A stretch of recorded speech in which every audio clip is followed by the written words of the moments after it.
Hi, I'm Helen Shephard and welcome back to my series of budget backyards. Now this week I'm going to be showing you how you can upcycle an old wooden chair.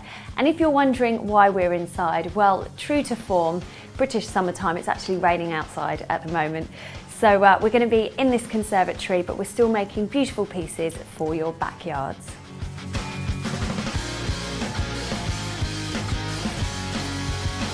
First things first, you need a chair, so find an old wooden chair from somewhere.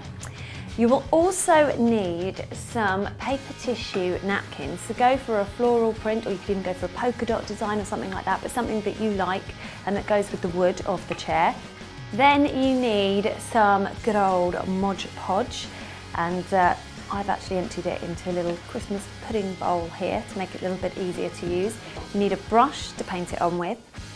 You also need some all-weather gloss varnish to cover the chair with in the end, because of course it's going to be outside, so you need something that's waterproof, and then you need some scissors as well. So let's get started.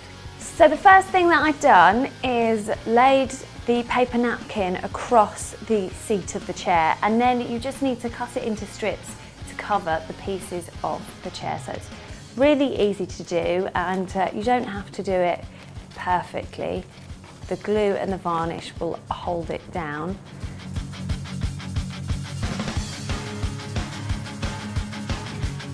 So I've just checked that this fits correctly and cut the first strip, and then rather than cutting it against the chair, it's a bit awkward, so I'm just going to use the one that fits as a template to cut out the rest. Now the fun really begins, and I'm going to start painting a little bit of glue of the Mod Podge onto the chair, and then I'm just going to lay the napkin over the top. Just be really generous with the Mod Podge, or PVA glue as it was known back in my day when I was at school. So I'm just painting it on to the rungs of the chair as much as possible, because of course it does dry clear. Just continue doing the same all over the chair until every area that you want covered has lots of tissue paper and glue over it. Of course, if you wanted to vary the design, you could go for some different coloured pattern tissue on each of the rungs, totally up to you. We've gone for this lovely fresh floral coloured one.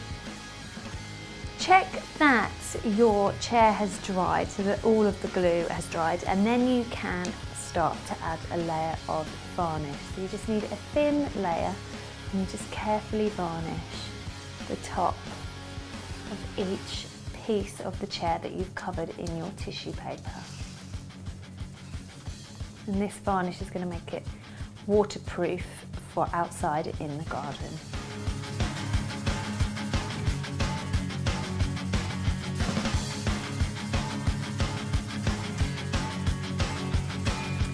There you go, it's all done, and just make sure there's not any dripping from any edges, and then you leave it to dry.